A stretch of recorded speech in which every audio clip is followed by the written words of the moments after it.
ഇവള് അത്രയും കാണാൻ പറയുമ്പോഴും ഇവള് പ്രഗ്നന്റ് ആണെന്ന് പറയുന്നില്ല. ലാസ്റ്റ് സഹി വെച്ചിട്ട് പറഞ്ഞു ഞാൻ ഇത്ര മന്ത് പ്രഗ്നന്റ് ആണ്, എന്ത് ചെയ്യുമെന്ന് അറിയത്തില്ല.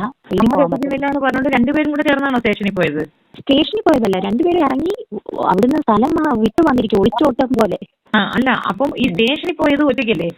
സ്റ്റേഷനിൽ പോയത് ഒറ്റയ്ക്ക്. നമസ്കാരം ആൻഡ് വെൽക്കം ബാക്ക്. എല്ലാവരും അടിപൊളിയായിട്ടിരിക്കുന്നു.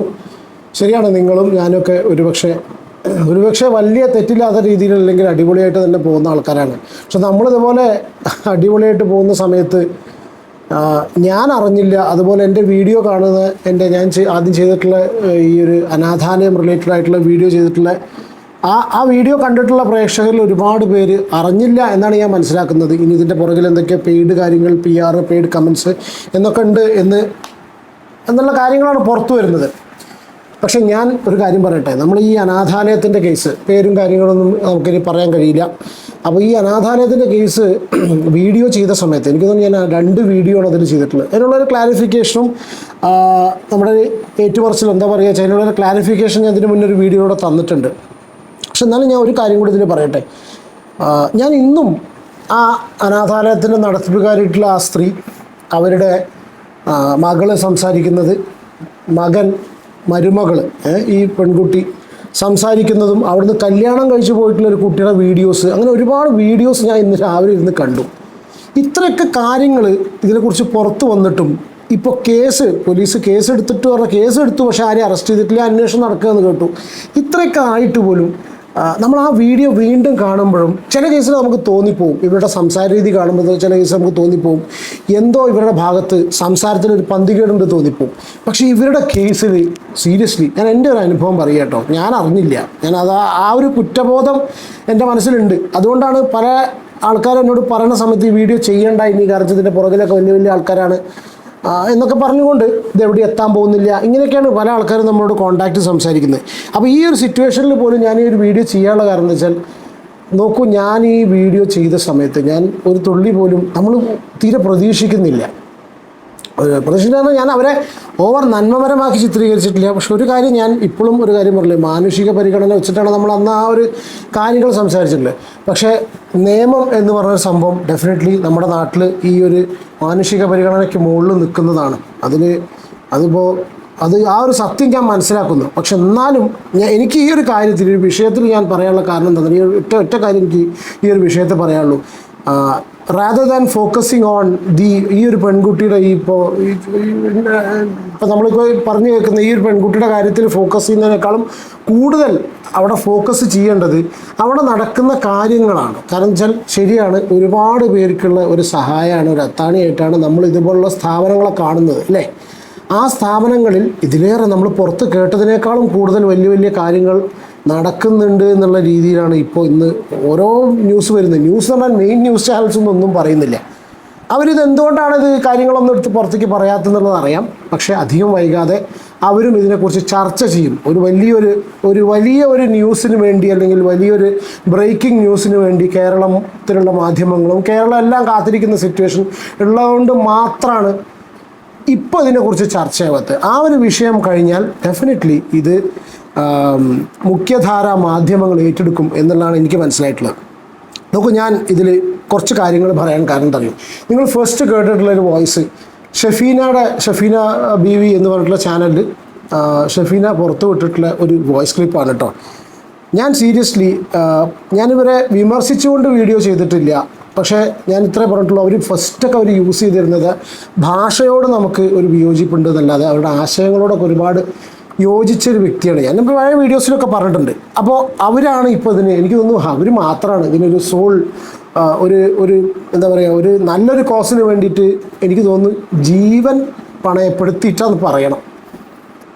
കാരണം എന്താ വെച്ചാൽ അതാണ് സിറ്റുവേഷൻ എന്ന് മനസ്സിലാവുന്നു. ജീവൻ അവർക്കൊരു കുടുംബമുണ്ട്, 2 മക്കളൊക്കെ ഉണ്ട്. ആ മക്കളുടെയും അവരുടെയും ജീവൻ പണയപ്പെടുത്തിയിട്ടാണ്. എനിക്ക് തോന്നുന്നു പ്രത്യേകിച്ച് ലാഭം ഒന്നും കിട്ടുന്നു തോന്നുന്നില്ല. കാരണം അത്രയധികം യൂട്യൂബിൻ്റെ റവന്യൂ കണ്ടിട്ടായിരിക്കില്ല. അതൊന്നും അത്ര വലിയ RPM ഇത്ര റവന്യൂ അറിയും എന്നുള്ള ടോപ്പിക്കല്ല. ഇതിലേറെ കൂടുതൽ കിട്ടും. ഇപ്പോൾ ഷാജിനെ കുറിച്ച് സംസാരിച്ചാലും മറ്റുള്ളവരെ കുറിച്ച് സംസാരിച്ചാലും അല്ലെങ്കിൽ ഫാമിലി വ്ളോഗേഴ്സിനെ കുറിച്ച് സംസാരിച്ചാൽ, പക്ഷെ എന്നാലും അവരിതിന് മുന്നിട്ടിറങ്ങുന്നു പറഞ്ഞൊരു കാര്യം അത് പ്രശംസിക്കേണ്ടതാണ് ഡെഫിനറ്റ്ലി കേട്ടോ. എന്തായാലും അവർ മുന്നോട്ട് പോകുന്നുണ്ട്. അവരിപ്പം ഇന്ന് രാവിലെ വിട്ടിട്ടുള്ള ഒരു വോയിസിൻ്റെ ചെറിയൊരു ക്ലിപ്പാണ് നിങ്ങൾ കേട്ടിട്ടുള്ളത്. ഇതിലെന്താണെന്ന് വെച്ചാൽ ഒരു അനാഥ കുട്ടി ഇപ്പോൾ ഗർഭിണി, അതിനെ കല്യാണം കഴിച്ചു, ഗർഭിണിയാക്കി കഴിഞ്ഞാൽ പിന്നെ കല്യാണം കഴിച്ചാൽ തീരുമോ എന്നുള്ളത് വളരെ റെലവൻ്റ് ആയിട്ടുള്ളൊരു ക്വസ്റ്റ്യനാണ്. രണ്ടാമത്തത്, മറ്റുള്ള കുട്ടികൾക്ക് ഇതുപോലെ ഉണ്ടോ, ഒരു കോമ്പീറ്റൻ്റ് അതോറിറ്റി അന്വേഷിക്കും. ഈ അതോറിറ്റി അന്വേഷിക്കുന്ന സമയത്ത് ഇവരൊക്കെ ഒരുപാട് ഇപ്പോൾ നമ്മളോട് കോൺടാക്ട് ചെയ്യുന്ന സമയത്ത് ഒരുപാട് പേര് പറഞ്ഞു ഒരുപാട് പിടിപാടുള്ള ആൾക്കാരാണിത്. നല്ല ഹോൾഡാണ് അവർക്ക്, എല്ലാ ഭരണ കേന്ദ്രങ്ങളിലും അവർക്ക് പിടിപാടുണ്ട് എന്നുള്ള കാര്യങ്ങൾ ഓരോരുത്തർ പറയുന്നുണ്ട്. അപ്പോൾ ഇത് എത്രത്തോളം ഇതിൻ്റെ അന്വേഷണം പോകുന്നുള്ളത് അറിയില്ല. അപ്പോൾ ഇതിന് പുറമെ അവിടെ ചെന്നിപ്പോൾ രാവിലെ വോയിസിൽ ഇപ്പോൾ ഞാൻ കംപ്ലീറ്റ് കുറച്ചും കൂടി വോയിസ് പ്ലേ ചെയ്യാം. ആ വോയിസിൽ ക്ലിപ്പിൽ കേട്ടതുപോലെ ആ ഒരു പെൺകുട്ടിയെ പറഞ്ഞ് കേട്ട് കഴിഞ്ഞാൽ സീരിയസ്ലി എനിക്ക് സങ്കടം വന്നുപോയി. ഈ സത്യത്തിൽ ഇങ്ങനെയൊക്കെയാണ് നടക്കുന്നത്. പിന്നെ മാത്രമല്ല നമ്മളിപ്പോൾ നമ്മൾ അങ്ങനെയൊന്നും ഇല്ലെങ്കിലും വലിയൊരു സൽക്കർമ്മം ചെയ്യുന്ന ഒരു വ്യക്തി, അല്ലാണ്ട് ആരാധിച്ചിട്ടോ അവരെ പൊക്കിക്കൊണ്ട് നടന്നിട്ടോ എടുത്ത് തലയിൽ വെച്ചിട്ടൊന്നുമില്ല. പക്ഷേ ഒരു സൽക്കർമ്മം ചെയ്യുന്നൊരു വ്യക്തി ചെറിയ ആരോപണങ്ങൾ കാരണം ആ ഒരു സ്ഥാപനം നിന്ന് പോകണം, അങ്ങനത്തെ ഒരു ആംഗിളിലാണ് ഞാൻ ഇതിൽ സംസാരിച്ചിരുന്നത്. പക്ഷേ ഇന്ന് അവരെക്കുറിച്ച് പറഞ്ഞു കേൾക്കുന്ന സമയത്ത് അവരുടെ പാസ്റ്റ് ലൈഫ് ഒരുപാട് കാര്യങ്ങളുണ്ട്. ഞാൻ ആ ഒരു വോയിസ് കേൾക്കാം, ഞാനൊരു വോയിസ് പ്ലേ ചെയ്യാം. ഈ പോക്സോ ഇത് പ്രകാരം ഇരയുടെ പേര് നമ്മൾ പറയാൻ പാടില്ല. പക്ഷെ ഞാൻ ഇന്നും കണ്ടു പല ചാനൽസും അവരുടെ ഫോട്ടോസും പേരും കാര്യങ്ങളൊക്കെ പരസ്യമായിട്ട് പറഞ്ഞിട്ട് കണ്ടു.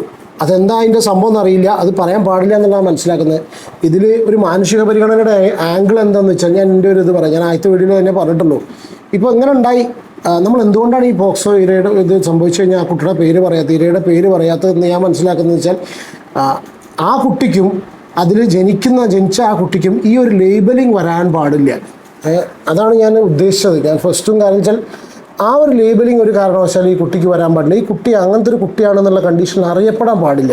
പക്ഷേ ഇതിപ്പോൾ ഈ ഒരു സംഗതികൾ നടന്നതുകൊണ്ട് എന്ത് സംഭവിച്ചു, ആ കുട്ടിയുടെ ഐഡൻറ്റിറ്റിയും ഇതിൻ്റെ എല്ലാ കാര്യങ്ങളും പുറത്തു വന്നു. അപ്പോൾ ഒരു തെറ്റും ചെയ്യാത്ത എന്ന് ഞാൻ വിശ്വസിക്കുന്നത്, പല ആൾക്കാർ വേറെ തിരിച്ചും പറയുന്നുണ്ട്, ഒരു തെറ്റും ചെയ്യാത്ത രീതിയിലുള്ള ആ ഒരു കുട്ടി, കാരണം 18 വയസ്സിന് മുന്നേ ഒരു പെൺകുട്ടി ഈ ഒരു രീതിയിലായി കഴിഞ്ഞാൽ ആ കുട്ടിയുടെ തെറ്റല്ല. The entire mistake goes to the person. ആ പയ്യൻ്റെയാണ് എല്ലാ മിസ്റ്റേക്കും. പയ്യനാണെന്നുണ്ടെങ്കിലും അത് അള്ളയാണെന്നുണ്ടെങ്കിലും അവർ തന്നെയാണ് അതിൻ്റെ മിസ്റ്റേക്ക്. എന്തായാലും ഞാൻ ദീർഘിപ്പിക്കുന്നില്ല. ഞാൻ ജസ്റ്റ് ഒരു വോയിസ് ഇന്ന് രാവിലെ ഷെഫീനയുടെ ചാനലിലൂടെ ഒരു പുറത്തോട്ടുള്ള വോയിസ് നിങ്ങളെല്ലാവരും കേട്ടിട്ടുണ്ടായിരിക്കും. കുറച്ച് കാര്യങ്ങൾ അതിനെക്കുറിച്ച് പറയണം തോന്നി, അതുകൊണ്ടാണ് ഞാൻ ഈ ഒരു വീഡിയോ ചെയ്യുന്നത്. വീഡിയോയിൽ കിടക്കുന്നതിന് മുന്നേ പറ്റുമെങ്കിൽ ലൈക്ക് ചെയ്യുക, വീഡിയോ ഇഷ്ടപ്പെടുകയാണെങ്കിൽ ദയവ് ഇത് ലൈക്ക് ചെയ്യുക. ചാനൽ സബ്സ്ക്രൈബ് ചെയ്യാതെ ആരെങ്കിലും വീഡിയോസ് കാണുന്നുണ്ടെങ്കിൽ പറ്റുമെങ്കിൽ സബ്സ്ക്രൈബ് ചെയ്യുക, സപ്പോർട്ട് ചെയ്യുക. ഞാൻ ആ വോയിസ് പ്ലേ ചെയ്യാം കേട്ടോ. ആ പയ്യനൊന്നും ആ ടൈം ഞാൻ നിൽക്കുന്ന ടൈമിലൊന്നും ആ പയ്യൻ അവിടെ ഇല്ല, പഠിക്കുക, എറണാകുളത്ത് പഠിക്കുക. ഇടയ്ക്ക് ലീവിന് എന്തോ വരും എന്ന് തോന്നുന്നു, അവരുടെ വീട്ടിൽ വരും എന്തോ, അങ്ങനെ സംതിങ്ങേ ഉള്ളൂ. ഞാൻ അവിടെ നിൽക്കുന്ന ടൈമിലൊന്നും ആ പയ്യൻ ഇങ്ങോട്ട് അങ്ങനെ വരുന്ന കണ്ടിട്ടില്ല ഞാൻ. ആ ടൈമിൽ ഈ അനാമിക എൻ്റെ ഫ്രണ്ടാണ്. ഞാൻ അവിടെ നിന്ന് ഒരു 4-5 മാസമായപ്പോഴാണ് ഈ അനാമിക അവിടെ വരുന്നത്. 10th പഠിക്കുക ആ കുട്ടി. അപ്പോൾ അതിന്റെ കൂടെ ഈ അനാമികയുടെ പ്രശ്നങ്ങളും കുറെ കാര്യങ്ങൾ എനിക്കറിയപ്പോൾ, ഈ പ്രഗ്നൻസിയുടെ കാര്യങ്ങളെല്ലാം നേരിട്ട് കുറെ കാര്യങ്ങളും എനിക്കറിയാം. അല്ല മോളെ, ഈ കുട്ടി നേരത്തെ ഗർഭിണിയായത് തന്നെയല്ലേ, ഇവൻ ഗർഭിണിയാക്കിയിട്ട് തന്നെയല്ലേ കെട്ടിയത്? അത് തന്നെ. അവര് പിന്നെ അത് മറച്ചു വയ്ക്കാനായിട്ട് കൊച്ചിന് ഹാർട്ടിൽ ഓട്ട പോലും ഒന്നുമില്ല. ഈ ഒരു വിഷയമായിരുന്നു ഇനീഷ്യലി ഷീ ടോക്സിൽ ആ ലേഡി പറഞ്ഞിട്ടുള്ളത്. ഞാൻ അതിനെ എതിർക്കുകയും ചെയ്തിരുന്നു. അപ്പോൾ അതാണ് ഞാൻ പറഞ്ഞത്, നമുക്ക് ചില കാര്യങ്ങൾ ആവുന്ന സമയത്ത് നമുക്ക് കുറ്റബോധം ഡെഫിനറ്റ്ലി, ഈഗോ ഇല്ല, സംഭവിക്കുന്നതിന് ഒരു പ്രശ്നമില്ല.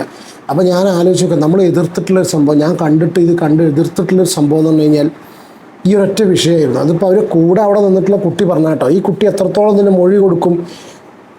അപ്പോഴും ഞാൻ എൻ്റെ ഒരു ഇത് പറയുന്നത് തെറ്റായിരിക്കാം, അപ്പോഴും ഞാൻ പറഞ്ഞത് ഇത്രയേ ഉള്ളൂ, ആ കുട്ടിയായി ആ കുട്ടി ടിൽ ദ ടൈം, എനിക്കൊരു പക്ഷേ അതുകൊണ്ടായിരിക്കോ ഇനി കേസിൻ്റെ കാര്യങ്ങൾ എന്താണെന്ന് അറിയില്ല, ടിൽ ദ ടൈം ആ കുട്ടിക്ക് പരാതി ഇല്ലാത്തോടത്തോളം കാലം അത് അവരുടെ ലൈഫിന്, ആ ചെറിയ ജനിക്കാൻ പോകുന്ന കുഞ്ഞിന് കൂടി ദോഷമായിട്ട് വരില്ലെന്ന് എനിക്ക് എന്തോ, ഞാൻ പറഞ്ഞില്ലേ, അവിടെയും ഒരു മാനസിക പരിഗണന which is below the law. Definitely law ആണ് എപ്പോഴും അവിടെ നിൽക്കേണ്ടത്. ഞാൻ ഇപ്പോൾ കുറച്ച് കാര്യം പറഞ്ഞാൽ അത് പുറത്തോട്ട് അറിയിക്കണ്ടായിരിക്കാം. ഇനി ഇത് ഞാൻ ഇപ്പൊ പറഞ്ഞു കഴിഞ്ഞാൽ ഞാൻ തന്നെയാണെന്ന് അവർക്ക് നന്നായിട്ട് പ്രൂവ് ആവും. എന്താ പ്രശ്നം?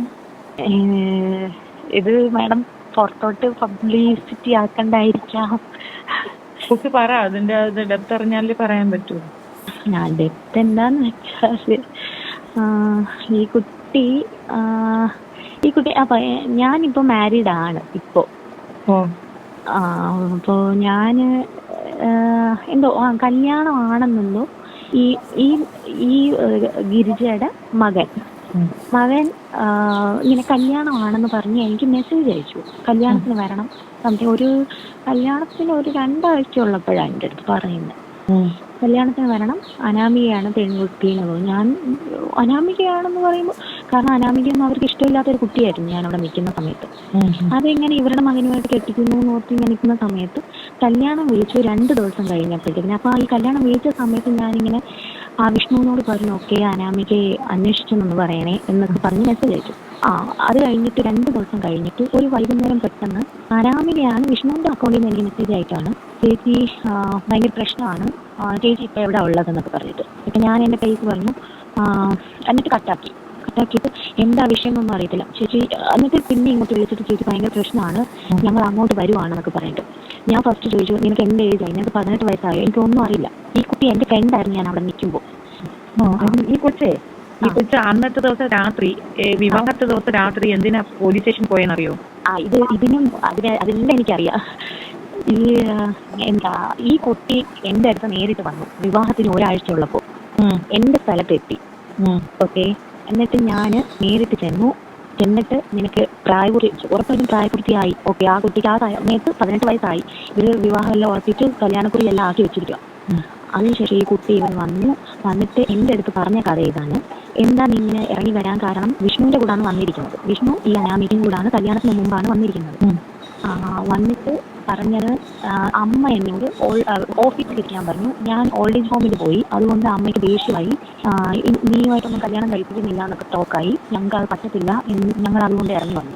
ആ ടൈമിലുള്ള അത്രയും കഥ പറയുമ്പോൾ ഉള്ള പ്രഗ്നൻ്റ് ആണെന്ന് പറയുന്നില്ല. ലാസ്റ്റ് സഹി വെച്ചിട്ട് പറഞ്ഞു, ഞാൻ ഇത്ര മന്ത് പ്രഗ്നൻ്റ് ആണ്, എന്ത് ചെയ്യുമെന്ന് അറിയത്തില്ല. പറഞ്ഞോണ്ട് 2 പേരും കൂടെ ചേർന്നാണോ സ്റ്റേഷനിൽ പോയത്? സ്റ്റേഷനിൽ പോയതല്ല, 2 പേരും ഇറങ്ങി അവിടുന്ന് സ്ഥലം വിട്ടു വന്നിരിക്കും, ഒളിച്ചോട്ടം പോലെ. അല്ല, അപ്പം ഈ സ്റ്റേഷനിൽ പോയത് ഒറ്റയ്ക്കല്ലേ? സ്റ്റേഷനിൽ പോയത് അതിന് ശേഷം, ഇത് കല്യാണത്തിന് മുമ്പ് രാത്രി അമ്മ സ്റ്റേഷനിലേക്ക് വിളിച്ചു വരുത്തി 2 പേരും. അനാമികയുടെ അമ്മായിയമ്മ വിളിച്ചു വരുത്തുകയാണ് ചെയ്തത്. വിളിച്ചു വരുത്തി, എവിടെയാണെങ്കിലും നിങ്ങൾ ഇങ്ങോട്ട് വരണം സ്റ്റേഷനിൽ, അപ്പോൾ വിഷ്ണുവിൻ്റെ ഉത്തരവാദിത്തത്തിൽ ഏൽപ്പിക്കുക, അനാമികയ്ക്ക് എന്ത് സംഭവിച്ചാലും വിഷ്ണു ഏറ്റെടുത്തോണം എന്നൊക്കെ പറഞ്ഞു വിട്ടു. എന്ന് ഇവരുടെ വായാലാണ് കേട്ടത്, അവിടെ എന്താ നടന്നത് നമ്മൾ കാണുന്നില്ല. അങ്ങനെ അത് കഴിഞ്ഞിട്ട് കല്യാണം ഒന്നും നടക്കുന്നില്ല എന്ന് പറഞ്ഞിട്ട് വീണ്ടും ഇവർ വിട്ടു. ഇവർ വീണ്ടും എവിടെയൊക്കെയോ നടന്നു. അത് കഴിഞ്ഞിട്ട് വിളിച്ചു വരുത്തി, നിങ്ങൾക്ക് എന്താ കല്യാണം ഒന്നും വേണ്ടെന്നാണോ എന്ന് പറഞ്ഞിട്ട് ലാസ്റ്റ് വിളിച്ചു വരുത്തി. അങ്ങനെയാണ് കല്യാണമായിട്ട് നടത്തിയത്. കല്യാണത്തിന് ഞാനും പോയി. കല്യാണത്തിന് പോയ ടൈമിൽ ഇവർ തന്നെ പറഞ്ഞു, എന്നെ വിളിച്ച് ഇവർ എൻ്റെ അടുത്തായിരുന്നു. കല്യാണത്തിന് മുമ്പ് ഒളിച്ചോട്ടം പോലെ ആയിരുന്നല്ലോ, ഇവർ എൻ്റെ അടുത്തായിരുന്നു എന്ന് പറഞ്ഞു. അപ്പോൾ ഈ കുട്ടിയുടെ മൊഴി പ്രകാരം ആ പെൺകുട്ടി കല്യാണത്തിന് മുന്നേ ഗർഭിണിയായിരുന്നു. ഈ നോക്കിയ ഡോക്ടർ തന്നെ മതി ഇതിന്. വളരെ സിമ്പിളായിട്ട് ഇതിൽ ഒരു എന്താണ് അവിടെ നടന്നത്, എന്താ സത്യാവസ്ഥ എന്ന് അറിയാൻ വേണ്ടിയില്ല, കുറ്റം നടന്നു എന്നുള്ളത് അറിയാൻ ആ ഒരു ഡോക്ടറുടെ മൊഴി മാത്രം മതി.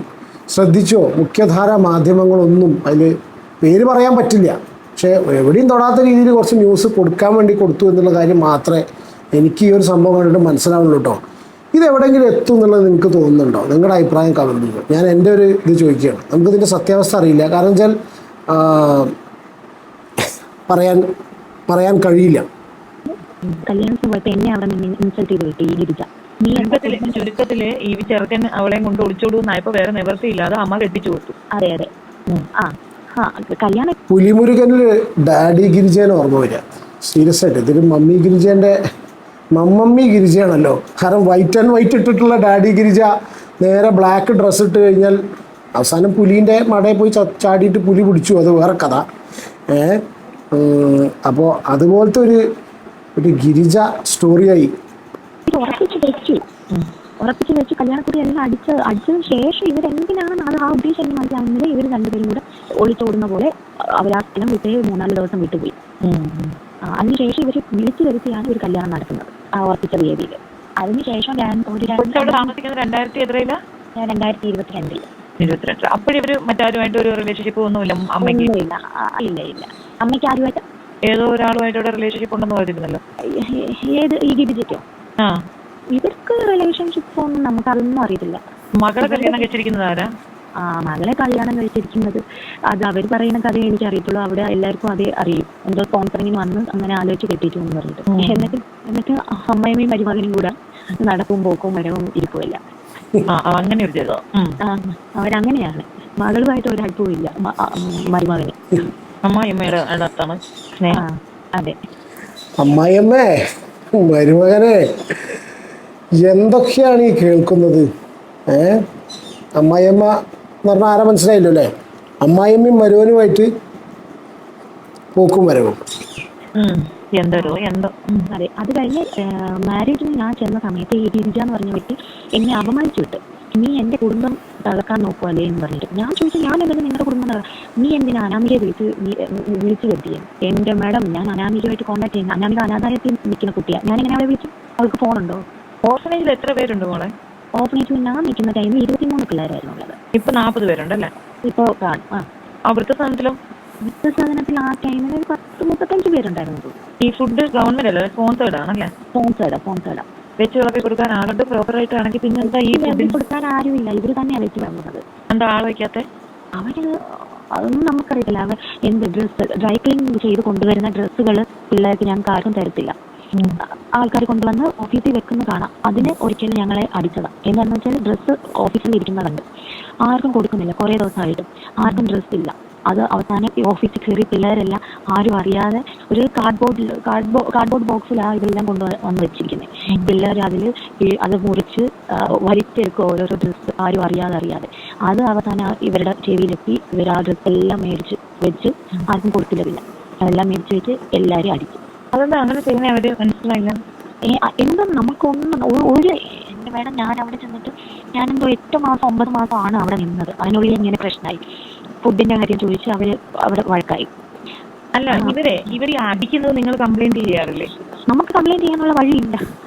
CWC അന്വേഷണം അങ്ങനെ ഒന്നുമില്ല. ഒരു പ്രാവശ്യം വന്ന് ഞങ്ങൾ കുറച്ച് പിള്ളേർ, ഇതാണ് ഞാൻ പറഞ്ഞത്, CWCന്റെ ഭാഗത്തുനിന്നും ഇത്ര അധികം സംഗതികൾ ഉണ്ടായിട്ട് ഒരാൾക്ക് മൊഴി കൊടുക്കാൻ പറ്റാത്തൊരവസ്ഥ. കംപ്ലൈന്റ് ചെയ്യണം, ഫുഡിന്റെ കാര്യം പറയണം എന്ന് പറഞ്ഞ് ഇങ്ങനെ തീരുമാനിച്ചൊരു ഗ്രൂപ്പായിട്ട് ഇങ്ങനെ നിൽക്കുന്ന സമയത്ത് ഇവർ ഓടി വന്ന് അടുത്ത് നിന്ന് ഞങ്ങളുടെ തോളിൽ ഇങ്ങനെ കൈയിട്ട് ചിരിച്ചിങ്ങനെ അത് പറയാനുള്ള സാഹചര്യമൊന്നും നമുക്ക് കിട്ടിയില്ല. മറ്റുള്ളവരുടെ മുമ്പ് അഭിനയിക്കുന്നു. അതെ, മെഡിക്കുകയാണ്. അതെ. അതിനകത്തുള്ള ആരെങ്കിലും സംശയം ഇതുപോലെ കംപ്ലൈന്റ് പറഞ്ഞാൽ ആക്ഷൻ എടുക്കാം. അതെ. ആർക്കും കംപ്ലൈന്റ് പറയാനുള്ള ഒരു അവസരം വരുത്തിയിട്ടില്ല. പിന്നെ ഞാൻ അവിടെ നിന്ന് റിലീസ് ആയ സമയത്ത് ഞാൻ CWCയിൽ നേരിട്ട് പോയായിരുന്നു. ഞാൻ 3 ലെറ്റർ ഞാൻ അവിടെ ഈ ഓർഫനേജിനെ കുറിച്ച് പരാതി കൊടുത്ത ഒരാക്ഷനും അവിടെ ഉണ്ടായില്ല. അതിന്റെ വല്ല റെസിപ്റ്റല്ലോ ഉണ്ടോ? അയ്യോ, അതൊന്നും നമ്മുടെ കയ്യിൽ. ഞാൻ ആ ടൈമിൽ എന്നെ വേറൊരു ഓർഫനേജിലേക്ക് മാറ്റിയിരിക്കുക. നമുക്ക് റെസിപ്റ്റോ കാര്യങ്ങളോ ഒന്നുമില്ല. ഒന്നും തന്നിട്ടില്ല. നമ്മൾ എഴുതി കൊടുക്കുക, അത്രേ ഉള്ളൂ. അവിടുത്തെ കൗൺസിലറിന്റെ കയ്യില്, CWCയിലെ കൗൺസിലറിന്റെ കയ്യില്. പേരുമില്ല, ഒന്നും അറിയത്തില്ല. ഇനി കണ്ടറിയാൻ പറ്റുമോ? കണ്ടാലൊക്കെ അറിയാം.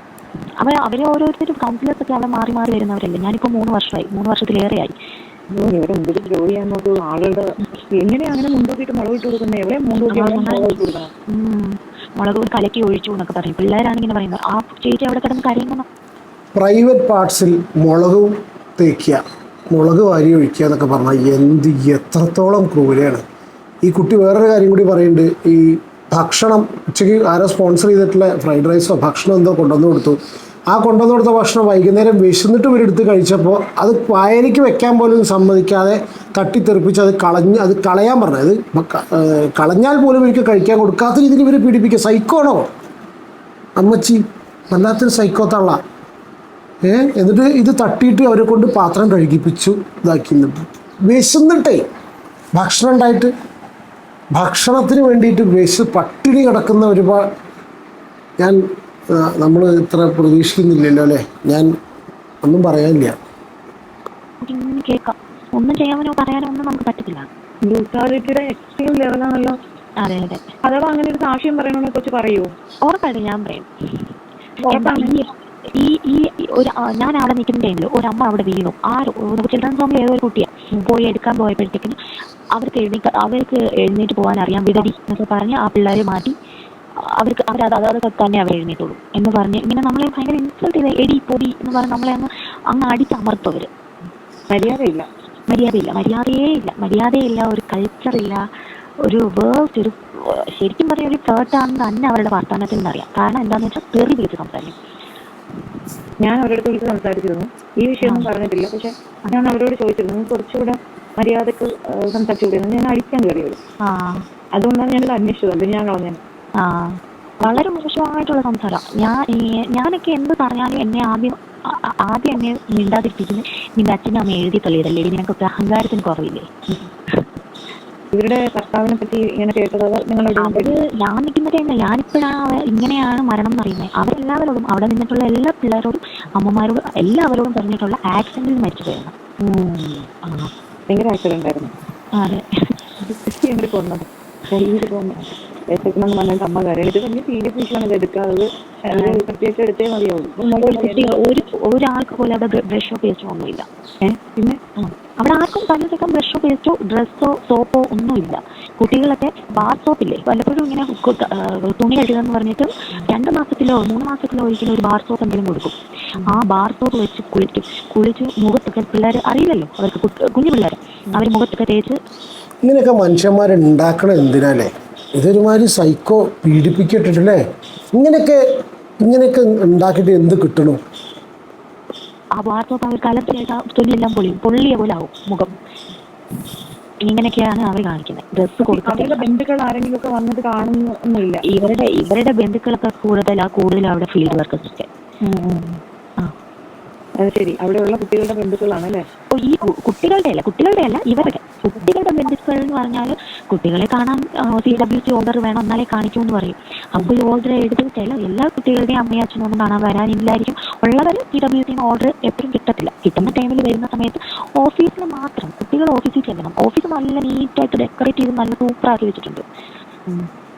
അപ്പോൾ പിള്ളേർ കാണാൻ വരുന്ന പേരൻസിന്റെ മുമ്പിലേക്ക് ഓഫീസിൽ ചെന്ന് 5 മിനിറ്റ് സംസാരിക്കാം, പോവുക.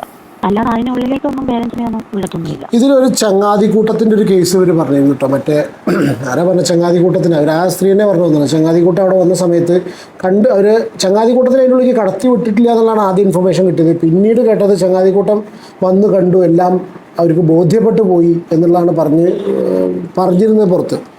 മകള് വന്നിട്ട് എന്താ നിങ്ങൾ ഈ സമയത്ത് കഴിക്കുന്നതെന്ന് പറഞ്ഞിട്ട് ഞങ്ങൾക്ക് വിശന്നിട്ടാണ്. ഇതാണ് ഞാൻ പറഞ്ഞ കേസ്. അന്നദാനം ഉണ്ടായിരുന്നു, ഏതൊരു സ്പോൺസർ ആയിരുന്നു.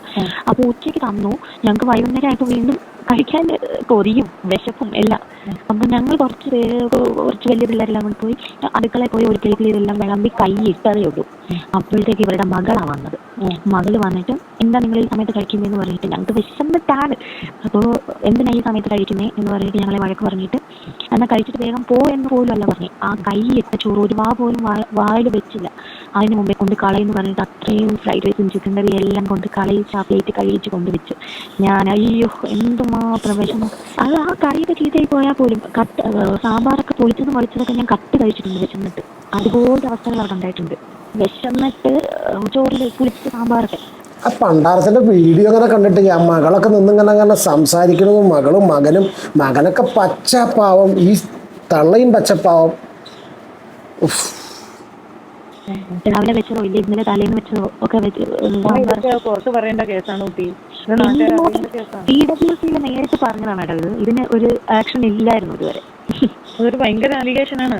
അത് ആണെന്ന് അറിയാനും കൊച്ചു മുന്നിട്ടിറങ്ങുകയാണ് വേണ്ടത്. കൃത്യമായിട്ട് ഇത് ആളുകളിലേക്ക് എത്തിക്കേണ്ട ആവശ്യമുണ്ട്. CWC ഇവർക്കൊപ്പം നിൽക്കുകയാണോ, അല്ലെങ്കിൽ പിന്നെ ഇത്രയും കാര്യങ്ങളുണ്ട്? കുറേയൊക്കെ ഇവരുടെ കയ്യിലുണ്ട്. CWC ഇവരുടെ ഒരു ഇതുണ്ട്, സപ്പോർട്ടുണ്ട്. ഉണ്ട്. കാരണം ഇവരെ കുറിച്ച് എന്ത് പരാതി പറഞ്ഞാലും അവർ നെഗ്ലക്ട് ചെയ്ത് വിടുക. ആയിക്കോട്ടെ എന്നുള്ളൊരു ഭാവം അവർക്ക്. ആ ടൈമിൽ ഇപ്പോഴത്തെ ചെയർമാൻ ആരാന്നോ എന്താണോ ഒന്നും അറിയില്ല. 3 വർഷം മുമ്പുള്ളൊരു ചെയർമാനാ ഞാൻ ഇതെല്ലാം ചെന്ന് പറഞ്ഞ കൗൺസിലറിനോട് പറഞ്ഞതും. അപ്പൊ അവരുടെ റിയാക്ഷൻ എന്തായിരുന്നു? അവരുടെ ഭാവം ഇത്രയേ ഉള്ളൂ, ആയിക്കോട്ടെ അത് ഞങ്ങൾ നോക്കിക്കോളാം എന്നുള്ളത്. അത് ശരി, അവർക്ക് കാണുമ്പോൾ നോക്കും. ഞാൻ അവിടെ നിൽക്കുന്ന ടൈമിൽ ഒരേ ഒരു ദിവസമാണ് എൻ്റെ അറിവിൽ ഇൻസ്പെക്ഷൻ വന്നിട്ടുള്ളത് അകത്തോട്ടൊക്കെ. പിന്നെ ഒരു കാര്യമുണ്ട്, കുട്ടിയുടെ അവിടുന്ന് വിവാഹം കഴിച്ചാണോ പുറത്തു വന്നത്? അതോ ഇല്ല, ഞാൻ അവിടുന്ന് വിവാഹം കഴിച്ചതല്ല. ഞാൻ അവിടുന്ന് വഴിച്ചിട്ട് ഇറങ്ങിയതിന് ശേഷം എന്നെ വേറൊരു ഓപ്പണിലേക്ക് ആക്കി. അവിടുന്ന് വന്ന് എൻ്റെ അച്ഛൻ വന്ന് എന്നെ റിലീസ് ചെയ്ത് ഞാൻ അങ്ങനെ അച്ഛൻ്റെ കൂടെ വന്ന് അച്ഛൻ്റെ വഴിയാണ് ഞാനിപ്പോൾ വിവാഹം കഴിച്ചിരിക്കുന്നത്. എൻ്റെ വീട്ടുകാരാണ് ഇപ്പോൾ കല്യാണം കഴിപ്പിച്ചത്. അവിടെ കല്യാണം കഴിപ്പിച്ച് കൊടുക്കുന്ന രീതിയുണ്ടോ? അവിടെ കല്യാണം ഇവര് എല്ലാ പിള്ളേരെയും എനിക്കറിയില്ല, മോസ്റ്റ് ഓഫ് എല്ലാം ഒരു 16 വയസ്സ് കഴിയുമ്പോൾ തൊട്ട് അവർ ചെറുക്കനെ കാണുക എല്ലാവർക്കും. ഈ കാര്യം നിങ്ങൾ പ്രത്യേകം ശ്രദ്ധിക്കണം കേട്ടോ. ഇതിൽ എനിക്ക് പറയാൻ പറ്റില്ല, പക്ഷെ നിങ്ങൾ കണ്ടോളൂ. കണ്ടിട്ട് നിങ്ങൾ കേൾക്കുമ്പോൾ സമയത്ത് നിങ്ങൾക്ക് വേറൊരു കാര്യം, നിങ്ങൾക്ക് ചെറിയൊരു ഹിൻറ്റ് കിട്ടും. നമ്മളെല്ലാവരും പേടിച്ചിരുന്നതിൻ്റെ ഹിൻറ്റ് കേട്ടോ. കല്യാണാലോചന ആ ഒരു കല്യാണം നടന്നിട്ടുള്ളതെന്ന് പറഞ്ഞാൽ ഈ സന്ധ്യ എന്ന് പറഞ്ഞ കുട്ടിക്ക്. ബാക്കിയൊന്നും ആലോചന മാത്രമേ ഉള്ളൂ. ആലോചന മാത്രമുള്ളതൊന്നും നടന്നിട്ടൊന്നുമില്ല. അതായത് ഈ കുട്ടികളെ ഒരുക്കി കാണിക്കും എന്നാണോ പറയുന്നത്? ഒരുക്കി കാണിക്കും, അത് തന്നെ. അവരോട് പറഞ്ഞിട്ട് ഒരുങ്ങി നിൽക്കാൻ പറയും. ആ പിള്ളേർക്ക് താല്പര്യം എന്താണെന്ന് വെച്ചാൽ ഇവിടെ അങ്ങോട്ട് ഒരു ഗോപിക എന്ന് പറഞ്ഞൊരു ചേച്ചി ഉണ്ടായിരുന്നു അവിടെ ചിൽഡ്രൻസ് ഹോമില്. എന്തോ ചെറിയൊരു ബുദ്ധിക്ക് എന്തോ ഒരു വയ്യായ്മയുണ്ട്. എന്നാലും ആള് ഭയങ്കര ഹൈപ്പർ ആക്റ്റീവാ. അപ്പൊ ആ ചേച്ചിക്ക് എല്ലാവരും ഇത് തന്നെയല്ല അനുഭവിക്കുന്നത്. എപ്പോഴും ആ ചേച്ചി അങ്ങോട്ട് എന്ന് പറയും, അമ്മ എന്നെ കെട്ടിച്ചു വിട്, അമ്മ എന്നെ കെട്ടിച്ചു വിട്. ഇവര് ഒരുപാട് ആലോചന, ഒരുപാട് പ്രായമുള്ളവരെയൊക്കെ കൊണ്ടുവരും. അങ്ങനെയൊന്നും നടന്നിട്ടില്ലല്ലോ അല്ലേ? അല്ല, നടന്നിട്ടില്ല, ഒന്നും നടന്നിട്ടൊന്നുമില്ല. എന്തുകൊണ്ട് അങ്ങനെ ആലോചന തെറ്റിപ്പോണ? എന്തുകൊണ്ടാ ആലോചന തെറ്റിപ്പോന്ന്? ചിലപ്പോൾ അവർക്ക് ഇഷ്ടപ്പെടത്തില്ലായിരിക്കും, ഇവർ ഓരോരുത്തരെ പിടിച്ചോണ്ട് വരുന്നതായിരിക്കും. അത് ശരിയാ. ആ കുട്ടിക്ക് മനസ്സിലായില്ല എന്നുള്ള അറിയില്ല, ആ കുട്ടി പറയാത്തതാണോ എന്നുള്ള അറിയില്ല. ഷെഫീനയ്ക്ക് കാര്യം മനസ്സിലായിട്ടുണ്ട്, എനിക്കും കാര്യം മനസ്സിലായി. എന്താണ് ഈ ഒരു പെൺകുട്ടികളെ അവിടെ ഒരുക്കി കൊണ്ടുവയ്ക്കുന്നതും പ്രായമുള്ള ആൾക്കാർ വന്ന് കാണുന്നതും പിന്നീട് വിവാഹം നടക്കാത്തതുള്ളതും നമുക്ക് ഏകദേശം മനസ്സിലായി. നിങ്ങൾക്ക് മനസ്സിലായോ? കമൻ്റ് ഒന്നും ചെയ്യണ്ട, കഷ്ടമാണ്, ഒന്നും പറയാനില്ല. രക്ഷപ്പെട്ടല്ലെങ്കിൽ കുട്ടികളുടെ ഭാവി കൊല്ലുന്നില്ലേ? CWC അറിയേണ്ടതാണ്, കെയർ ചെയ്യേണ്ടതാണ്. ഉറപ്പായിട്ടും CWC ഒരു ആക്ഷൻ എടുക്കുന്നേ ഇല്ല. ഇപ്പോഴത്തെ CWC എന്താണെന്ന് നമുക്കറിയില്ല. അന്നൊന്നും ഞാൻ പറഞ്ഞു, ഞാൻ നേരിട്ട് ഞാൻ CWC എവിടെ സ്ഥലം എരുമേലി പത്തനംതിട്ട എരുമേലിയാണ് ഈ CWC. അവിടെ നേരിട്ട് ഞാൻ പോയി അവരുടെ അടുത്ത് എഴുതി 3 ലെറ്റർ എഴുതിയും കൊടുത്തു. നേരിട്ട് 2 പ്രാവശ്യം നേരിട്ട് ഞാൻ പോയി പറയുകയും ചെയ്തു. ഒന്നും നടന്നിട്ടില്ല, പറഞ്ഞിട്ടൊന്നും ഒരു കാര്യം ഉണ്ടായിട്ടില്ല. ഇനി എന്തെങ്കിലും കാര്യം ഉണ്ടാവും എന്നുള്ളതോ ആ ഒരു പ്രതീക്ഷയില്ല ആർക്കും. കുറച്ച് ദിവസമൊക്കെ ഇതൊക്കെ എല്ലാവരും ചർച്ച ചെയ്യുമായിരിക്കാം അല്ലേ? പുതിയ കാര്യങ്ങൾ വരുന്ന സമയത്ത് എല്ലാവരും നിർത്തിയിരിക്കണം. എനിക്ക് തോന്നുന്നു ഷെഫീന മാത്രമേ ഇതിൻ്റെ പുറകെ ഉള്ളൂ. അവരുടെ അവസ്ഥയും എനിക്കറിയില്ല. കാരണം വെച്ചാൽ ഇത് അവർ കളിക്കുന്ന ചെറിയ ആൾക്കാരോടല്ല എന്നുള്ളത് ഏകദേശം കാണുന്ന സമയത്ത് നമുക്ക് മനസ്സിലാവുന്നുണ്ട്. എന്തായാലും ഒന്നും പറയാനില്ല. എന്താണ് നിങ്ങളുടെ അഭിപ്രായം? കമൻറ്റ് ചെയ്യും. നമുക്ക് അടുത്തൊരു വീഡിയോയിൽ കാണാം.